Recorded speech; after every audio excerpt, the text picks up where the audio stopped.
je vais peut-être commencer. Est-ce qu'on fait un petit tour de présentation de tous les gens de Carwatt, peut-être, ou j'attaque et on se présente ensuite, peu importe. Allez, bah, j'attaque du coup, puisque j'ai pris la parole. Donc, bonjour à toutes et à toutes, rebonjour. Je vois aussi Madame Audrey Brossard, avec qui j'étais en contact, là, qui vient de se connecter. Donc, bonjour à vous. Je m'appelle Romain Bonjour. Chirouvrier. Bonjour. Je m'appelle Romain Chirouvrier et donc je fais partie de l'association ECARE, qui est une des 4 associations initiatrices de projets fondatrices de Carwatt. Donc, je suis vice-président de l'association ECARE et je suis, enfin, un des vice-présidents. Et je suis également un des directeurs généraux de la SAS Carwatt. C'est donc moi qui vais débuter la présentation en vous présentant les constats qui ont mené à la fondation de Carwatt. Alors, je vais partager mon écran. Voilà. Et petite précision pour celles et ceux qui veulent poser leurs questions dans le chat, en bas il y a un petit bouton avec une petite bulle. Voilà, donc on peut poser ces questions au fur et à mesure et puis on les traitera après. Donc la présentation est bien visible, là c'est bon? Oui, c'est parfait. Ok, ben c'est parti. Donc je vais vous présenter, ça va être une présentation à plusieurs voix, donc je vais juste faire une première partie là sur les constats qui ont mené à la fondation de Carwatt. Et surtout un constat principal qui est toujours actuel, hein, et qui est que certaines associations arrivent à créer plus ou moins facilement leur société de projet qui leur permettent ensuite de passer en phase de production d'énergie, alors que d'autres butent sur cette difficulté et n'arrivent pas à passer ce cap. Alors, il y a différents obstacles à cela. Hein. Là, on en a une liste qui n'est pas exhaustive. Pour vous donner un exemple un peu plus parlant, qui est celui de l'association dont je fais partie, là, de l'association ECARE.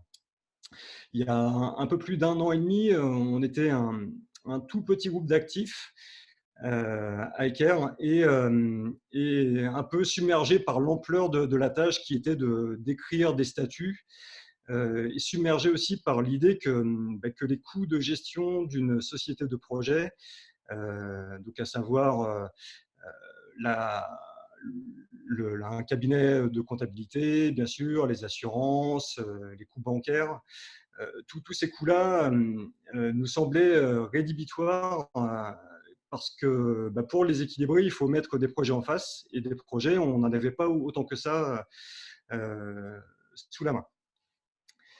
Ça, c'est pour notre exemple. Après, voilà, chaque association a des difficultés propres au territoire où elles sont implantées. En dernière ligne, là, vous voyez qu'on parle aussi de l'implication des élus locaux. Ça joue beaucoup hein, sur le fait que certaines associations arrivent à passer le cap de la fondation d'une société quand elles reçoivent de l'aide et qu'elles peuvent coopérer avec les élus qui sont du coup proactifs dans la démarche. C'est malheureusement pas le cas partout.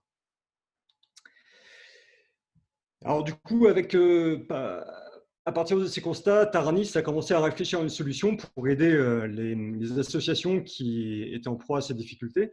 L'idée de base était de mutualiser les moyens humains, techniques et financiers pour aider les associations à passer ce cap. Et Taranis a donc commencé à organiser des réunions avec les collectifs du réseau qui étaient potentiellement intéressés. Certains collectifs ont néanmoins fait le choix de créer leur propre structure parce qu'ils en avaient les possibilités et les moyens finalement. Mais finalement, 4 associations se sont regroupées et autour de cette idée de mutualisation portée par Taranis et donc par Énergie en Pays de Vilaine.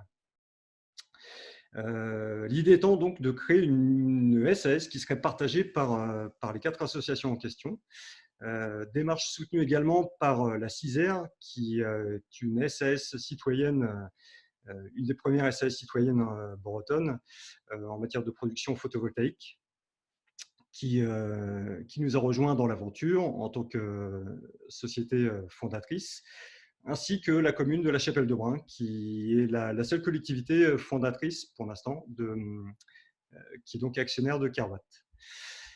Et Taranis nous a aidés à nous rencontrer et à organiser des premières réunions pour l'écriture des statuts, réunions que nous avons poursuivies ensemble ensuite de manière autonome.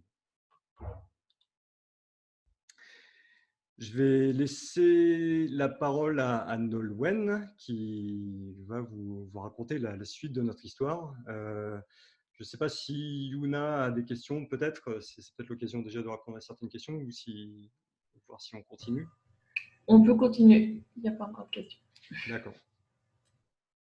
Eh bien, Nolwenn, je te laisse la parole du coup.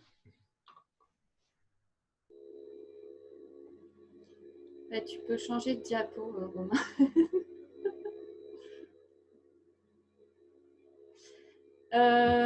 Donc voilà, on a rédigé les statuts, on a bénéficié de formations aussi avec Taranis pour avancer sur la société Carwatt. Donc la société Carwatt a été déclarée en février dernier, donc elle est toute neuve, toute récente.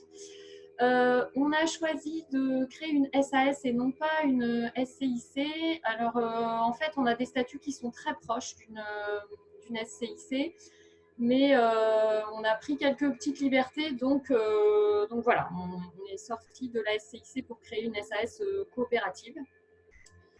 Dans cette SAS, du coup, il y a un des grands principes qu'on retrouve dans pas mal de SAS citoyennes, c'est-à-dire que peu importe l'investissement qu'on met dans la société, de toute façon, on a une voix à l'Assemblée générale.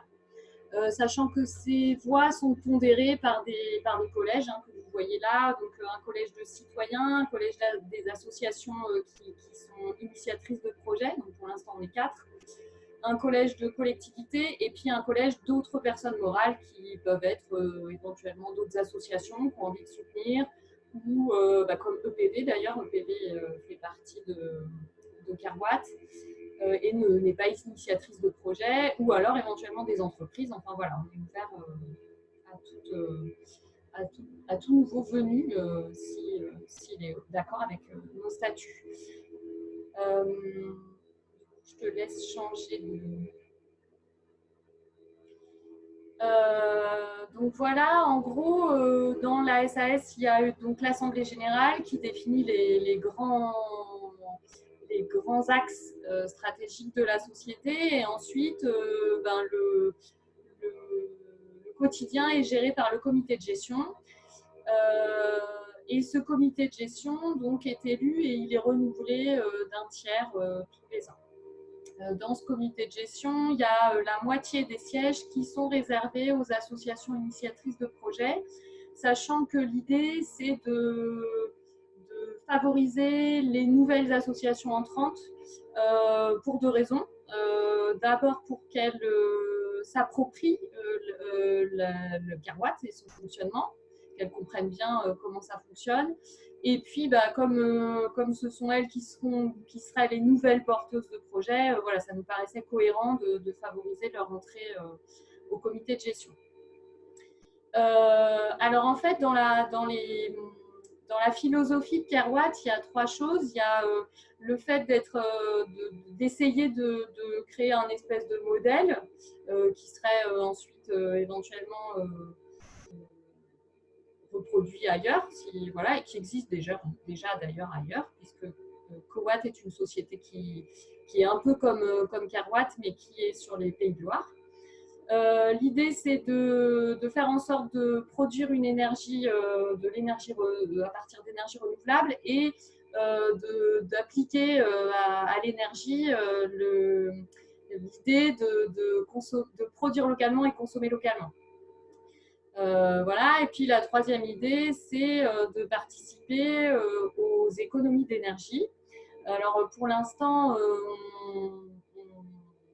on a donné ce rôle-là aux associations parce que Carwatt, pour l'instant, est quand même bien, comment on pourrait dire, dans le jus.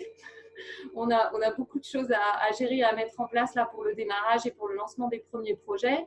Donc, ce sont les associations locales qui prennent en charge cette mission de travailler sur des activités, des actions d'économie d'énergie.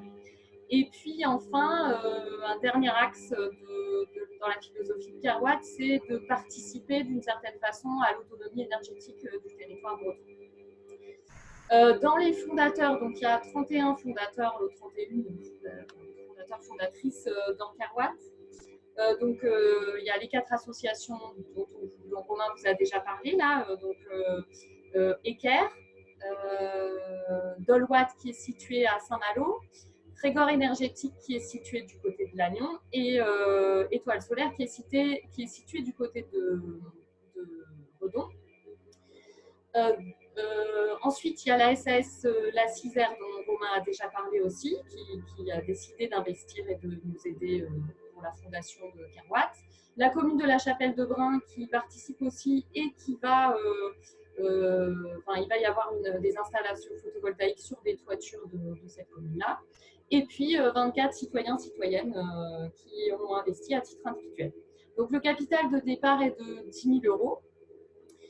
Et on bénéficie d'un soutien financier de la Fondation de France pendant 3 ans parce que on a répondu, alors largement grâce à Énergie Citoyenne en Pays de Vilaine et Amandine du réseau Taranis qui a passé beaucoup de temps à répondre à l'appel à projet. Et donc, on a réussi à bénéficier d'un soutien financier de la Fondation de France pour l'émergence de Carwatt. Et donc, voilà, l'idée là, sur l'année, c'est de lancer les premières grappes de projet, la première grappe de projet, et puis d'accueillir de nouvelles associations porteuses de projets.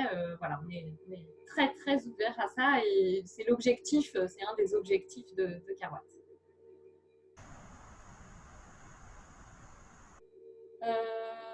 C'est encore à moi là? Oui, c'est encore à moi ou c'est à Jean? Je pense que c'est Jean qui prend la suite. Ouais, je pense que c'est Jean qui prend la suite.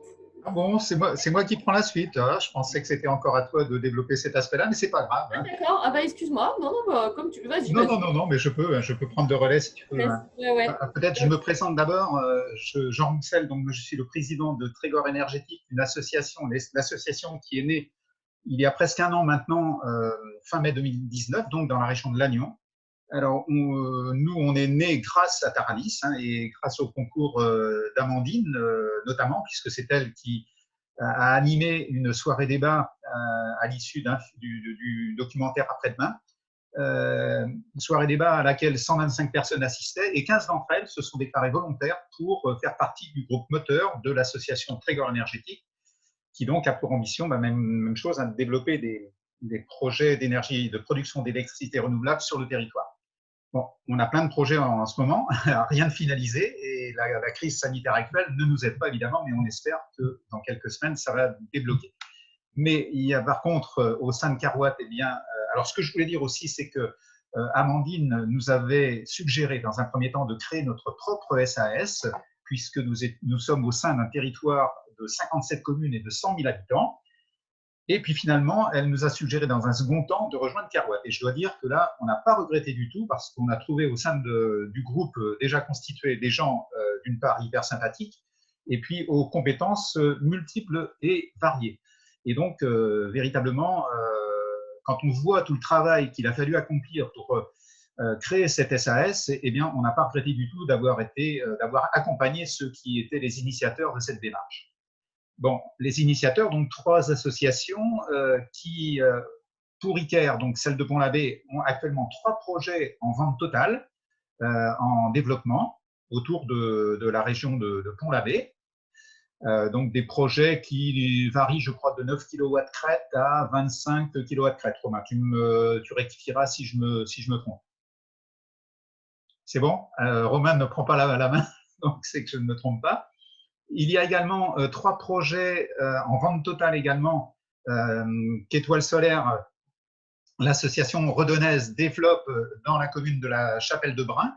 et pour un potentiel de 51 kW crête total, ce qui représente un investissement environ de 155 000 €. L'objectif étant que par les levées de fonds qui sont en cours de réalisation, eh bien, on puisse apporter 50% de fonds citoyens et le reste par emprunt bancaire. Voilà, donc ça, ce sont les objectifs que nous nous sommes fixés, hein, 50% citoyens, 50% bancaires.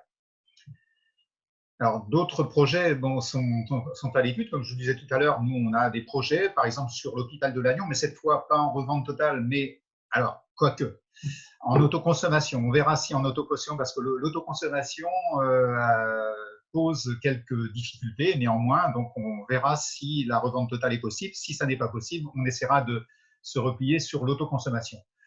Il y a donc alors on a un projet donc sur l'hôpital de Lannion. On a également avec la ville de Lannion, avec la nouvelle équipe municipale de Lannion qui a inscrit à son programme électoral l'implantation de 500 kW crête d'installations photovoltaïques sur les toitures de ces bâtiments au cours du prochain mandat. Voilà. Donc en ce qui concerne Dole de Bretagne, eh bien, ils ont un projet sur une école. Et également, il y a un bâtiment de communauté de communes à Concarneau. Alors ça, je pense que c'est pour IKEA. Alors, on a également signé, nous, à Lannion, une charte entre Carwatt, Trégor Énergétique et la communauté d'agglomération Lannion-Trégor Communauté. Donc, on tenait, enfin, ce partenariat là, nous a été proposé en fait par la communauté d'agglomération. Nous, ça nous semble important pour nous donner de la crédibilité et de la visibilité vis-à-vis de toutes les communes de l'agglomération. Et on pense que ça peut être ce partenariat là, peut être facilitateur pour le développement de projets donc, avec les collectivités.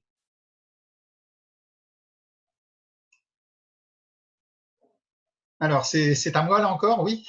C'est pas à Jean-Claude. C'est moi qui prends la main. C'est toi qui prends la main, Jean-Claude. OK.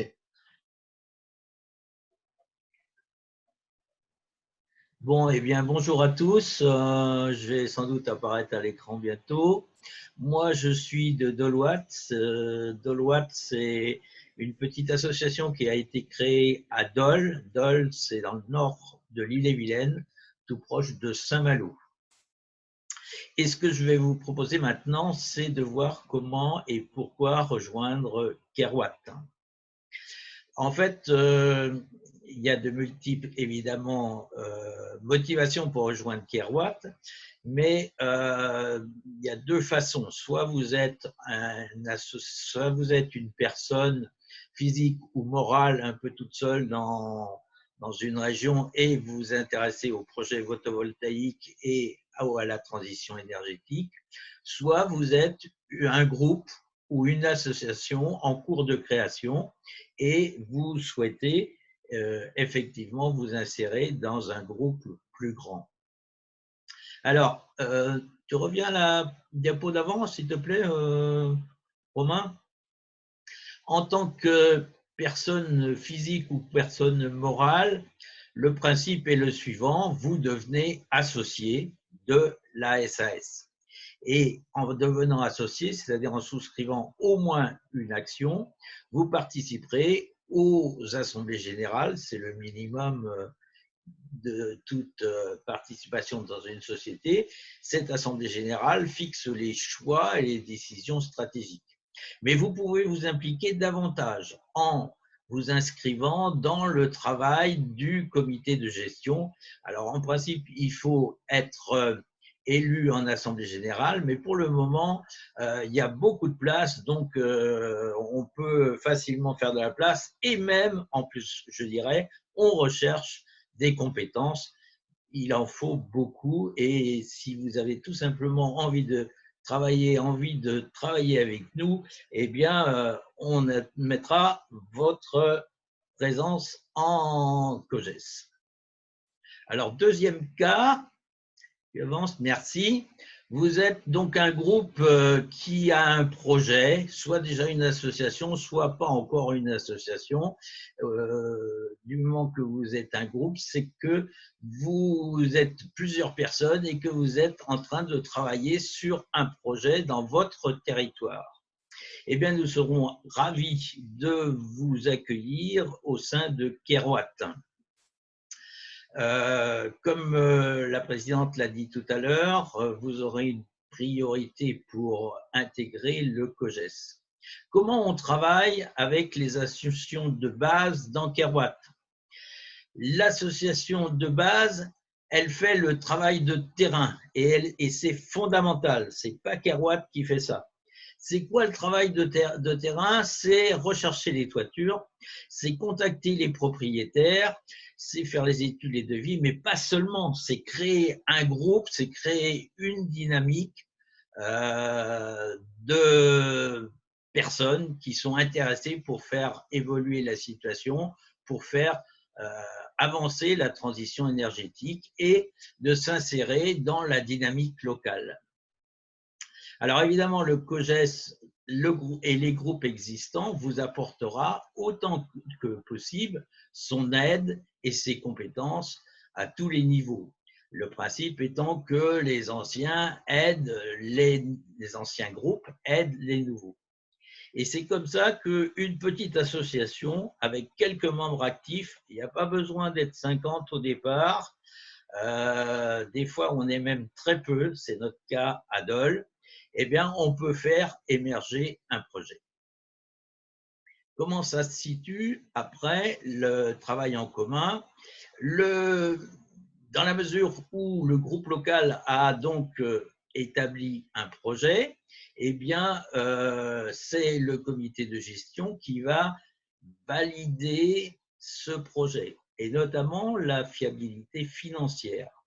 Nous investissons sur des toits avec des puissances comprises entre 9 et puis 100 kW, en fait entre 9 et puis 36. La rentabilité n'est pas très évidente, donc il ne faut pas se louper parce que sinon, financièrement, on sera mal. Donc, le COGES, après avoir discuté avec le groupe qui propose le projet, valide le lancement de ce projet. Dès lors que c'est validé, c'est sur le territoire que sont levés les fonds. Si le groupe est à Lancieux, je parle de Lancieux parce qu'on en a parlé tout à l'heure, mais s'il est à Rennes, par exemple, c'est sur le territoire de Rennes que se fera la levée de fonds. Et cette levée de fonds, eh bien, elle est faite par le groupe qui a été animé par les quelques personnes au départ. Dès lors que la levée de fonds est concluante, c'est-à-dire que c'est bien parti, eh bien, Kerouat pourra signer les devis, lancer les travaux, et c'est Kerouat qui exploitera l'installation pendant toute la durée du contrat. Ce n'est pas pour autant que le travail de l'association locale est terminé. Au contraire, il faut que l'association locale exploite, tire parti de cette réalisation et continue à animer son territoire sur la base, en montrant l'exemple de ce qui a été fait et en suscitant de nouveaux projets. Voilà, il y a donc les associations de base, il y a donc la société Kerouat, et cette société Kerouat, elle a mis au point tous les outils qui sont nécessaires pour conduire de façon raisonnable le projet. On a un site internet qui n'est pas effectif pour le moment, il est encore en construction, mais ça va bientôt déboucher. On a évidemment une façon d'étudier le plan financier qui nous est propre, mais qui nous permet, nous y avons beaucoup travaillé, qui nous permet d'arriver de façon certaine à un équilibre financier à la fin. On a un suivi de trésorerie, on a un suivi de l'actionnariat, on a, c'est pas marqué, mais on a aussi une façon d'étudier les devis et de les valider et de les négocier qui nous permet de partir sur des bases saines dans ces projets. dernière diapo, eh bien, je vous invite à devenir Kerouatien comme nous. C'est une bonne façon de sortir du confinement. Et venez nous rejoindre. Vous avez sur la diapo les participants et les prescripteurs. Je cite la Cisère qui a déjà été citée, la Chapelle-de-Brun, la commune à côté de Redon, Trégor énergétique dont vous avez vu Jean tout de suite. Au milieu, entre Trégor et Étoile solaire, c'est Deloitte. Vous voyez, ça brille. Ce n'est pas très important pour le moment, mais nous avons plusieurs projets. Je pourrais y revenir. Ensuite, évidemment, il y a Étoile solaire, Equerre, qui sont impatients de démarrer leur projet. Ils étaient bien en avance sur nous. Et puis, nos soutiens, Taranis, sans lequel on ne serait pas là, on n'existerait même pas s'il n'y avait pas eu Taranis. Énergie citoyenne de Pays de Vilaine, qui nous aide aussi quotidiennement. Et puis, donc, la Fondation de France, on en a parlé tout à l'heure. Merci beaucoup. Peut-être que je vais réapparaître à l'écran tout à l'heure, mais pour le moment, je n'ai pas pu.